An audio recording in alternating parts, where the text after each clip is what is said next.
Hello दोस्तों, कैसे हैं आप लोग। उम्मीद करता हूँ अच्छे होंगे। आज हम फिर से उसी शेयर विप्रो के बारे में बात करेंगे। विप्रो में आपने देखा कि पिछले 6 मंथ से 7 मंथ से कंटिन्यूसली ये जो है अप अप अप हो रहा था। आज अगर हम लोग देखते हैं ये चीज़ थोड़ा सा प्रॉफिट बुकिंग हुई है। अगर आपके सामने ये चीज़ है जो मैंने 6 मंथ का एक रखा हुआ है चार्ट, और उसके अलावा अगर आप देखते हैं ये 1 साल का एक चार्ट है। 1 साल पहले इसका जो प्राइस था 248 का प्राइस था। ये क्राइसिस के वजह से आप सभी को पता होगा, जैसे पेंडेमिक थी तो उस टाइम पे मार्केट बहुत नीचे आया था। तो उस टाइम पे ये करीबन करीबन 156 और 60 के रेंज में ये आया था, अगर आप देखोगे तो। सो अभी ये कंटिन्यूसली अगर आप यहाँ पे देखोगे, अगर मैं बात करूँ 17 मार्च से सत 24 मार्च, 26 मार्च की, अगर हम एक रफली 23 मार्च की हम लोग बात करते हैं, 23 मार्च को इसका जो वैल्यू था 170 था। और अभी ये आज के क्लोजिंग के साथ 143% का आपको जो है प्रॉफिट हुआ है, राइट। ऐसा नहीं होता शेयर मार्केट में कि हमेशा आपको प्रॉफिट ही मिले। कोई ज़रूरी नहीं है कि कोई भी शेयर आपको कंटिन्यूसली प्रॉफिट दे। एक टाइम के बाद आके वो उसमें प्रॉफिट बुकिंग होती है। आप सभी को मालूम होगा, अभी पीछे ये बाईबैक था बोल के इसका प्राइस बहुत ज़्यादा हाइक हुआ, ठीक है। तो अभी पीछे भी देख सकते 375 का एक प्राइस आया था 13 अक्टूबर में। उसके बाद फिर उसका प्राइजेस जो है करेक्शन हुआ था थोड़ा सा। फिर उसके बाद धीरे धीरे करके करेक्शन होते होते ये 334 के अप्रॉक्स, हाँ 334 के अप्रॉक्स जो है इसका ये प्राइस आया था। फिर उसके बाद धीरे धीरे स्मॉल स्मॉल करके धीरे धीरे करके ये 352 1 दिसंबर में, फिर उसके बाद ये जो है 356, इस तरीके से अपना जो है ये आगे धीरे धीरे इसको प्रॉफिट दे रहा था। अब ऐसा है, अब क्या है, इसमें बायबैक भी आपका ख़त्म हो गया, कोई गुड न्यूज़ भी नहीं है, ठीक है। दूसरी चीज़ ना, रिज़ल्ट वगैरह भी कुछ ऐसा नहीं है। तो अभी ये चीज़ जो है आज इसके अंदर अगर आप देखेंगे तो ये प्रॉफिट बुकिंग हुई है।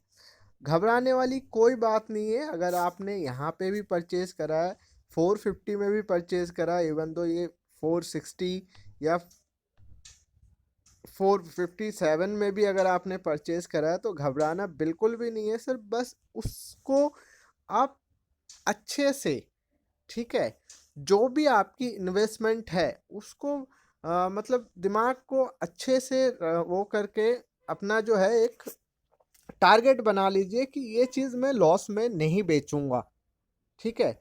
नो डाउट इस कंपनी की अगर मैं बात करूँ, ये बहुत पुरानी कंपनी है और आईटी की बहुत दिग्गज कंपनी है।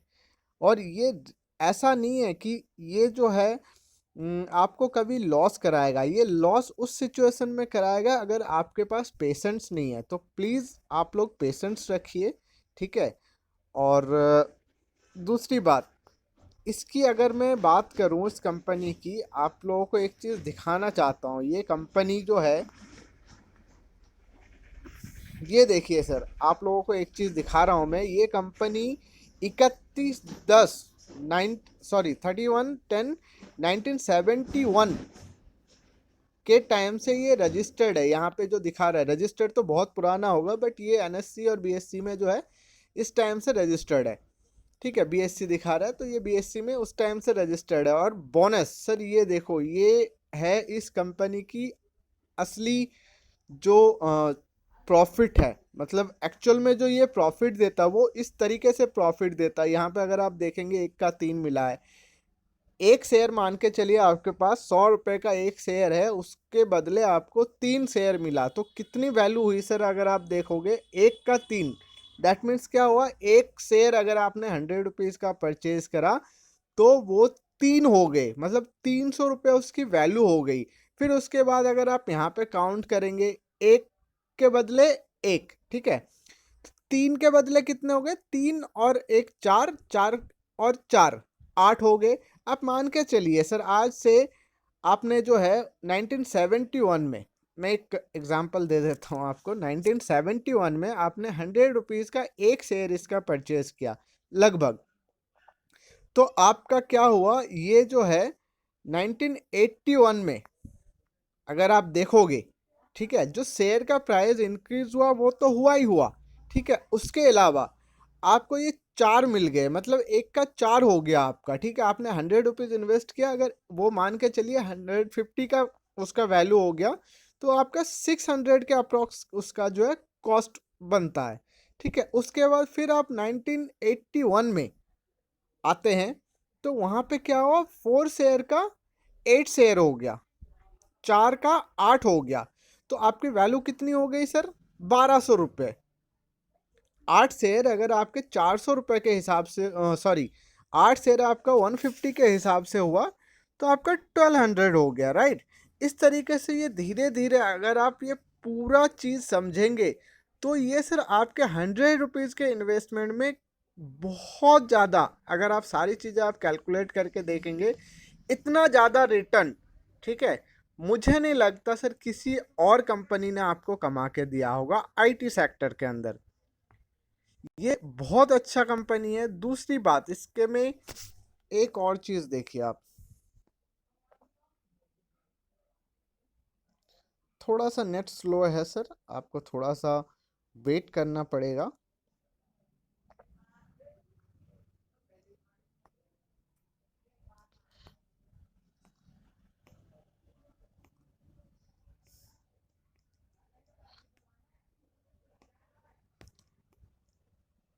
ये देखिए सर, आपको जो चीज़ मैं दिखाना चाह रहा हूँ, यहाँ पे बड़े बड़े दिग्गज ब्रोकर जो है उन्होंने रेटिंग दी है, ठीक है। उनका टारगेट आया हुआ है, शेर खान को तो सब कोई जानते हैं, ठीक है। उनका टारगेट जो है विप्रो को लेके 510 का टारगेट है, ठीक है। यहाँ पे काफ़ी सारे दिग्गज, दौलत कैपिटल है, वो 390 का टारगेट दे रहा है सर। 390 का टारगेट कोई ऐसा नहीं है कि मतलब 510 का टारगेट दिया तो वो वहीं पे जाएगा, ये 390 में भी आ सकता है, आप समझो। ये 390 नहीं सर, ये 190 का भी आ सकता है। आ सकता है कि अगर आप पीछे देखेंगे मार्च के टाइम पे ये बहुत नीचे आया हुआ था, ठीक है, जब क्राइसिस चल रही थी, लोगों ने इन्वेस्ट करा, ठीक है, 150-160 रुपीज़ में उन्होंने इन्वेस्ट करा। आज की डेट में उसकी वैल्यू आप खुद देख सकते हो। ये मोतीलाल ओसवाल करके है, इन्होंने 450 का।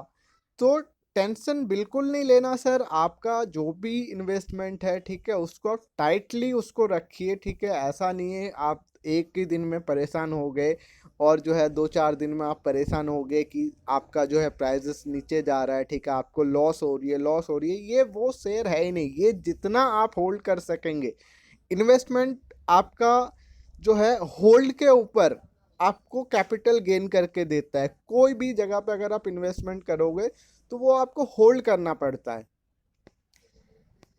और सर इस की अगर मैं बात करूं, ये देखिए आपका मनी कंट्रोल में इनको इन्होंने जो रेटिंग दिया है, 83% बाई की रेटिंग दी हुई है, 14% सेल की रेटिंग दी हुई है। 14% कुछ भी नहीं होता सर, 14% आप ये देखिए, 83% प्लस 3% होल्ड, मतलब टोटल 86% लोग इसको लेके पॉजिटिव है अभी भी, राइट। दूसरी चीज़ यहाँ पे एक चीज़ मैं बार बार दिखा रहा हूँ आपको, पहले भी दिखाया था फिर भी दिखा रहा हूँ, ये देखिए सर, ये इनका रिटर्न है, ये पर शेयर रिटर्न है। बोनस अगर आप कैलकुलेट करेंगे, आप समझना, मैं एक एग्जांपल दे रहा हूँ आपको। 1 साल पहले मान के चलिए आपके पास एक शेयर था, ठीक है, एक का 3 हुआ, मतलब आपको टोटल 4 आए शेयर, ठीक है। आपने 100 रुपीज़ इन्वेस्ट किया, आपने 100 रुपीज़ इन्वेस्ट किया, ठीक है। तो ये 1 ईयर में 71% आपको 100 रुपीज़ का मिला। आप समझना बात को, आपको 100 रुपये का 71%, मतलब 72 रुपीज़, 172 के आसपास का आपका 100 रुपये का वैल्यू हुआ। लेकिन वो जो 3 शेयर आपको अलग से मिला, उसका अगर आप कैलकुलेशन देखेंगे तो उसका कैलकुलेशन क्या बैठता है सर, अगर मैं बात करूं, ये देखिए 172 मल्टीप्लाई 4, टोटल शेयर आपके 4 हुए, तो आपके 100 रुपीज़ का जो इन्वेस्टमेंट था 1 साल के अंदर 688 की वैल्यू हुई उसकी। तो कितने परसेंट रिटर्न हुए आप समझ रहे हो सर? ये 71% रिटर्न तो आपके सिर्फ 100 रुपीज़ इन्वेस्टमेंट पे हुआ है। बट जो शेयर वैल्यू आपका, जो शेयर क्वांटिटी इंक्रीज हुआ है, वो अगर आप प्रॉफिट देखोगे तो ये करीबन आपको जो है लगभग, ठीक है, 220% के आसपास का इंक्रीजमेंट दिया है। मतलब 220% के आसपास का आपको प्रॉफिट दिया। आप सोच सकते हो इतना प्रॉफिट आपको किसी और सेक्टर में, अगर मैं बात करूं कोई और जैसे एफडी होता है आपका या म्यूचुअल फंड होता है, इस तरीके के जो चीज़ें होता है, कहीं पे भी इस तरीके के इतना ज़्यादा प्रॉफिट नहीं मिलेगा, ना किसी अदर शेयर में आपको इस तरीके के प्रॉफिट मिलेगा। ये देखिए और एक चीज़ मैं दिखाता हूँ आपको।